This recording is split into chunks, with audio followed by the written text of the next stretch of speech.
Hi everyone, it's nail day and I'm going to take you along with me. I'm feeling a little bittersweet at this moment because I'm going to have to say goodbye to these. And I think this is my favorite set I've ever done on myself. I know I've said that before, but this is truly my favorite. I think it's the variety of textures and finishes. Like I have some fun jelly cat eyes, some nice chrome. Like even with the polka dot nails, I did like a chrome base with polka dots on top for a nice layered dimensional look. I just love how they're overall very clean looking, but softly funky with the fun design. I did consider redoing this set exactly today, but I think I would actually get tired of it. Today's inspo is a little unknown. I really like this nail here and maybe some tiger print I might attempt. I'm also very proud of my retention. I've always had really good luck. I've only had one nail pop off and that was with my first set ever. And I'm coming up on a year of doing my own nails at home. So if you want to make the switch to doing your own nails, I highly recommend doing all the research you can, because playing with these types of chemicals can lead to some serious allergies. You may not be able to wear gel nails ever again, and it can also affect other things. Like I've heard horror stories that people can't even wear contacts anymore. That's a nightmare for me, who's in love with wearing my eye contacts. I don't mean to instill that much fear, but it is serious, you guys. So I guess now that that's out of the way, it's time to whip out my nail guillotine and say goodbye. Here we go. Wait, it kind of looks cute like this too. If this was a square set, kind of very cute. Now I'm bringing in my Melody Susie dust collector, and I have this bit that's also from Melody Susie. It's a little bit more coarse, so it's going to take away a lot of the bulk and the previous gel polish. So I'm basically going to shave off about 80% of what's on my nails right now for a quicker soak off. This is my nail drill. It's also from Melody Susie. It's the model S-M200F. I'll have everything I used today listed in the description box, and I'm going to go for a pretty high RPM just so that it rips through the product.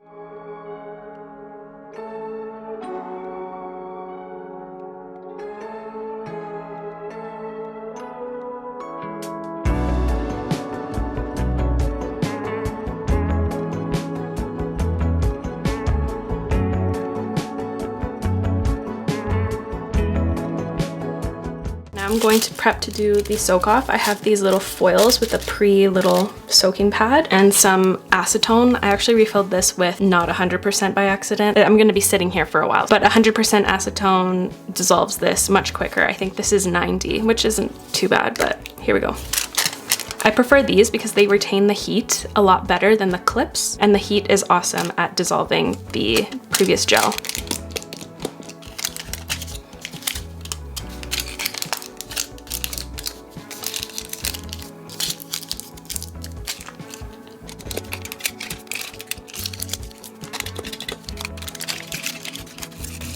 Let's see.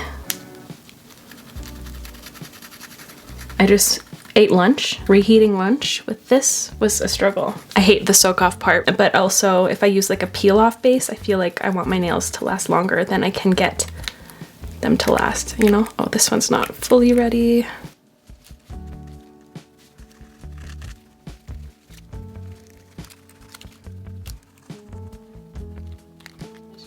Okay, I got a little frustrated there, but I managed to get it all off. But now I'm going to take this fine sanding band and I'm just going to buff the new nail growth over here just so that my nails aren't slippery and so that the extensions have something really good to adhere to. And I'm doing the lowest RPM I can, so just one.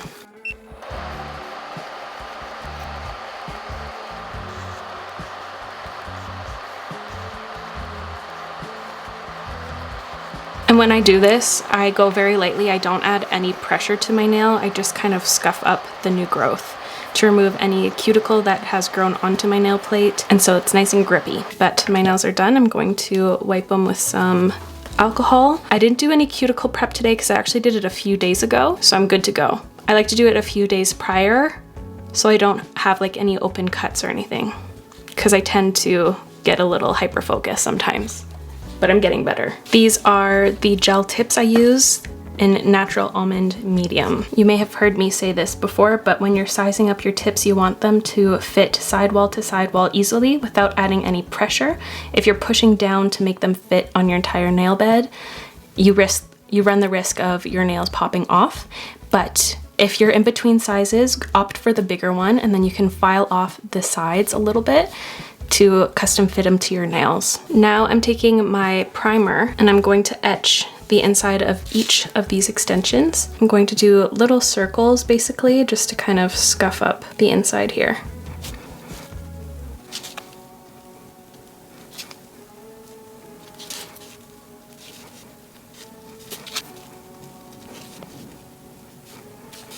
I'm going to do one hand at a time here.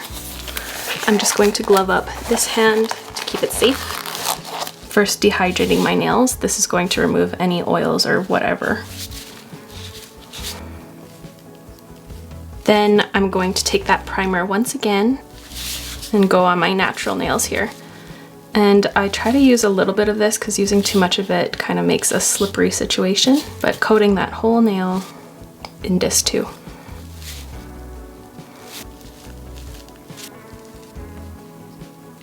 Now I'm going to put on my first layer of Extend Gel on all my nails, and I'm going to cure for 60 seconds in my big lamp. And I'm not going to wipe off that sticky layer after it's done curing. To me, it's like sticking the two sticky sides of tape together. Creates that really good bond.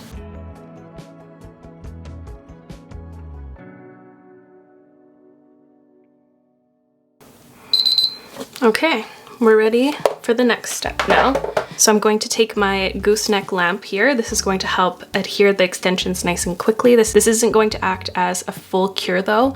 It just kind of flash cures those extensions in place. You're going to want to put your hand in the big lamp again for a full cure after this. I'm going to take my Extend Gel again.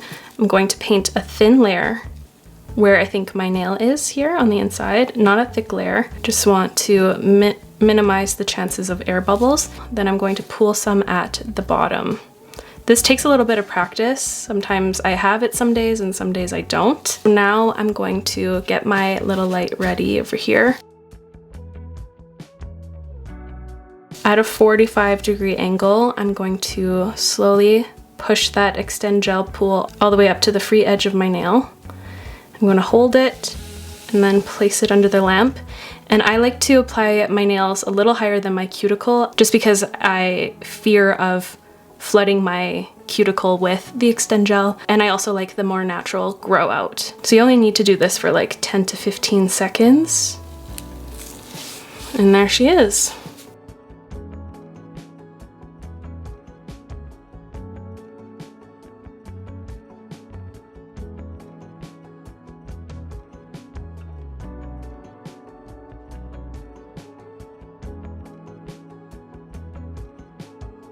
I'll show what I was meaning a little bit better. So I like to stick mine like right here, just above my cuticle instead of down here. I just feel like I can control it better.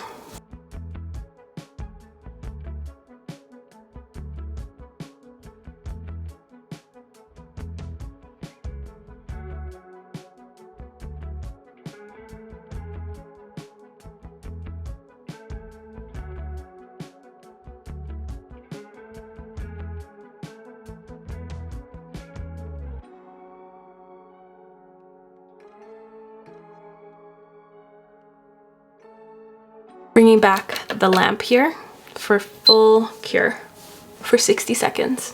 I have both hands done now.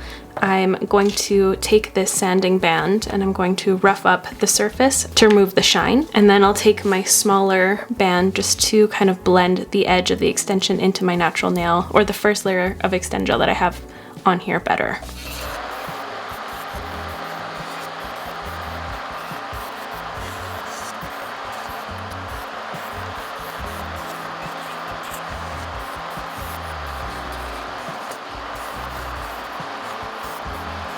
Now that they're all buffed, I'm going to take some acetone with a brush, and I'm going to sweep this at the base of my nail.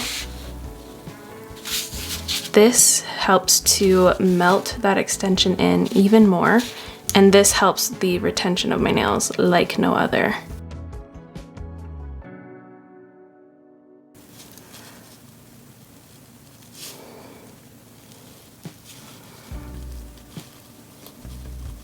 I used kind of an excessive amount on this hand.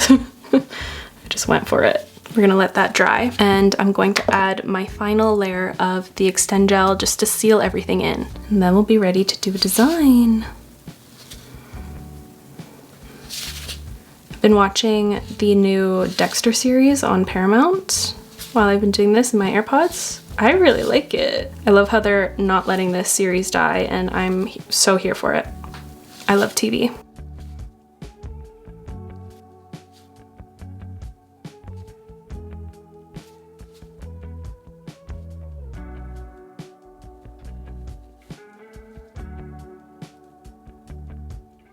I used to do like my thumb differently, but I've trained myself to really flex my thumb so it stays straight up, so I don't have to waste as many minutes.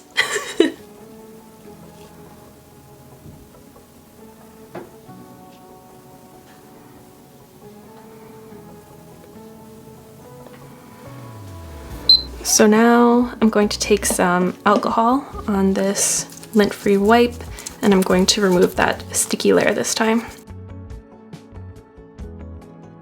But now I'm gonna go give my hands a good washing, and then we're ready for some fun designs. I start by taking my favorite base polish, the Mayo Apricot. I think I used this in every single one of my sets ever. And I painted my pointer and my ring finger on both hands with 2 layers. Curing in between, of course. This is such a pretty jelly color. It helps to kind of mask the natural nail underneath, but it adds such a pretty, healthy looking base color. I love it. And I'm running so low on it, and it's sold out at the moment, but I was scraping the sides of my little bottle already. It's making me nervous. Then I took my Gin B shade in 82. This is a really pretty off-white creamy color. I didn't want pure white. I thought it was going to be a bit too crisp, but this really helped to keep things looking soft and kind of in the more warm color story that I was after today. And with this, I painted 2 coats on my thumb on my left hand and 2 coats on my pinky on the other. And I also used this to create my French tips. And how I like to go about my French tips, I paint a small line down the center of my nail, ending where I want the highest point of my smile line to be, then a line across. That way it's really easy for me to create an even smile line on both sides. It's just the quickest way that I've discovered to do it, and then I fill in the negative space with the actual brush from the gel polish bottle just to get an even look. And I did French tips on my pointer finger and my ring finger on both hands.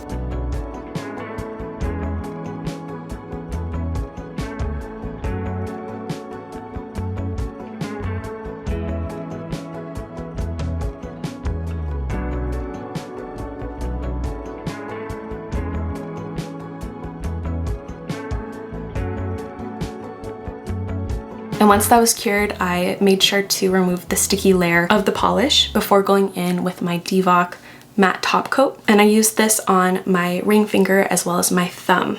And I'm not going to be keeping these nails matte. This is just going to help create a base to use some powder pigment on top of. And I made sure to wipe with a little alcohol again, just to make sure there's no residue on the nail whatsoever before going in with some powder. And I also mattified my pinky and the wrong finger on the other hand. I meant to do my pointer finger, but I do end up catching this later on. So I took a palette that had some nice rusty oranges and a little brush, and I did a little gradient on one of my French tip nails from the tip to the base of that French tip. And I just added more until I was happy with the level of saturation of that color. And then I made sure to top coat it right away so it'd stay in place. This is a really easy way to create an aura nail. It is a little tricky once you add some top coat. You kind of have to go in with a thicker layer and like a confident slow stroke so you don't create any streaks. But on my thumb, I ended up doing a line of pigment straight down the nail, adding more and more depth and fading it outwardly. And it's okay that mine aren't the most even. I wasn't going for perfection here because I just knew I wanted that like soft gradient underneath of the design.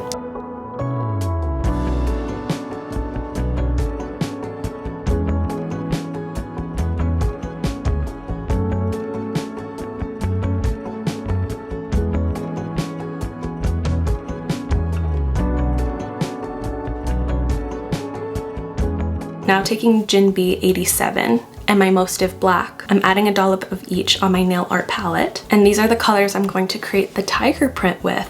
And this was my first time ever attempting tiger print, and I feel like I did a really good job for my first try. All I did was create some jagged lines kind of following in a V shape. I started the pattern at the tip of my ring finger, going downwards, and I started with brown because I wasn't sure if I wanted like the super high contrast with the black, but I ended up going over with some black just to add some more depth and dimension, and I thought it was really pretty. I just wanted to see if I wanted the more soft appearance with the brown, but I was like, this is tiger print, it needs to have a little bit of black in here or else it doesn't really make sense.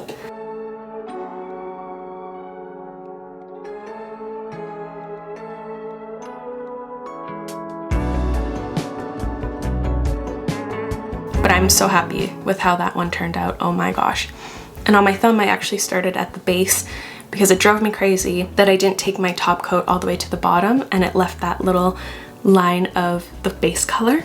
So I tried my best to kind of mask that with some of the tiger print. I don't really notice it now, but yeah, it drove me crazy that day. But same thing, and I created some really jagged V's, some with thicker beginnings and some really fine lines. I was very intimidated by this, but it turned out to be quite easy. And again, here I kind of am going back and forth between the brown and the black just to kind of create a mix. And I really like how it ended up looking.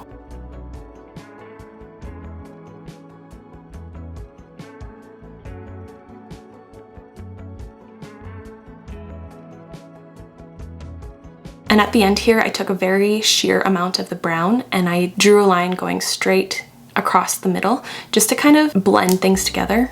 And I feel like this made such a big difference, even though it was such a small step. After curing, I realized what I've done, so I fixed up my ring finger on the other hand and I mattified my pointer finger. And it was an easy fix. I just had to file that orange off and then just repaint the French tip a bit, and it was all good.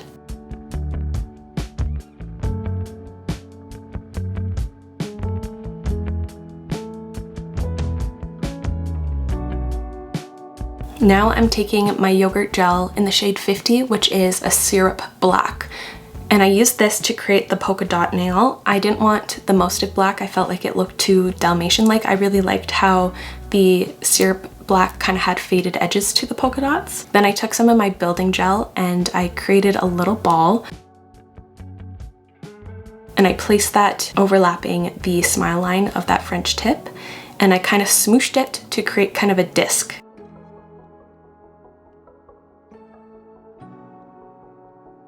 And once it was all cured, I painted it the same color as the base. And again, I added some little black polka dots. I really love how this nail turned out. I would love to experiment with this more, like even painting the disc maybe like an orange or something, and then adding polka dots on top just for a more contrasted look. But I really like how the pattern on pattern turned out. It looks really cool to me. Then I took this really pretty caramel color and I painted half of my middle finger and a very thin layer of it on my pinky. I did do a second layer on my middle finger, which I regretted because it just added too much opacity for what I was after, but that's okay. I learned on my other finger. Then I took that same chocolatey brown I used to create some of the tiger stripes and I painted my whole middle finger with this and I wiped off the tip. You'll see why soon.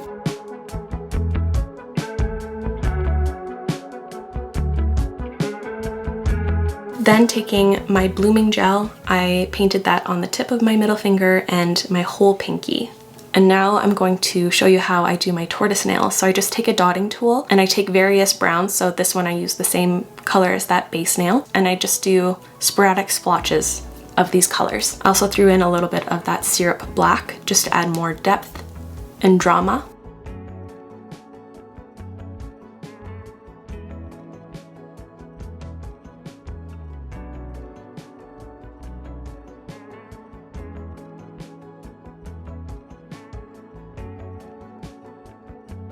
And after I'm happy with that mapping, I cure it, then add another layer of that initial caramel color, and that's really going to help to bring out the tortoise. And I kind of repeat this until I'm happy with the depth and the smudginess of the tortoise nails.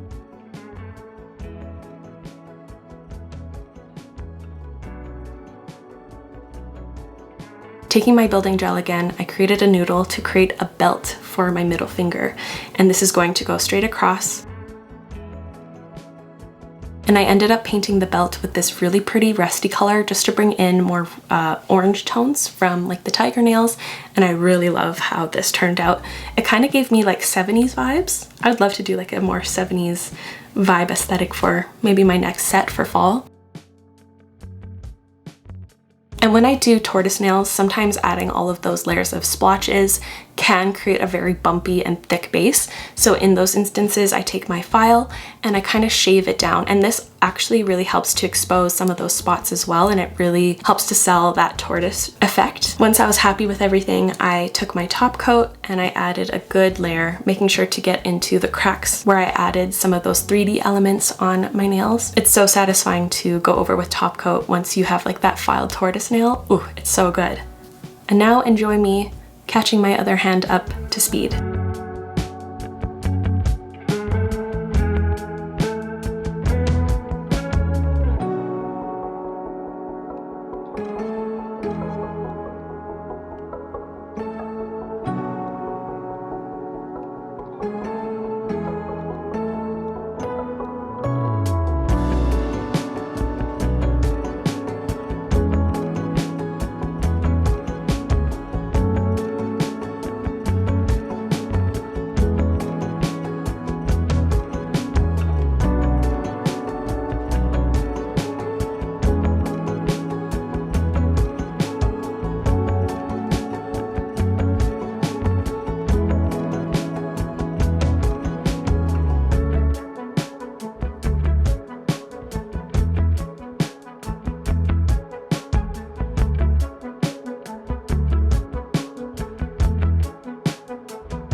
And here are the final nails. I am so proud of this set.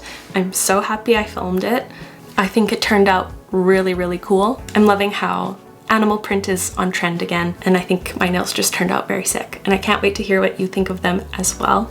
But that's going to be all from me. I really hope you enjoyed today's nail video. If you did, make sure to give it a thumbs up. I'll have what I used listed in the description box down below, and I'll see you in my next upload. Bye!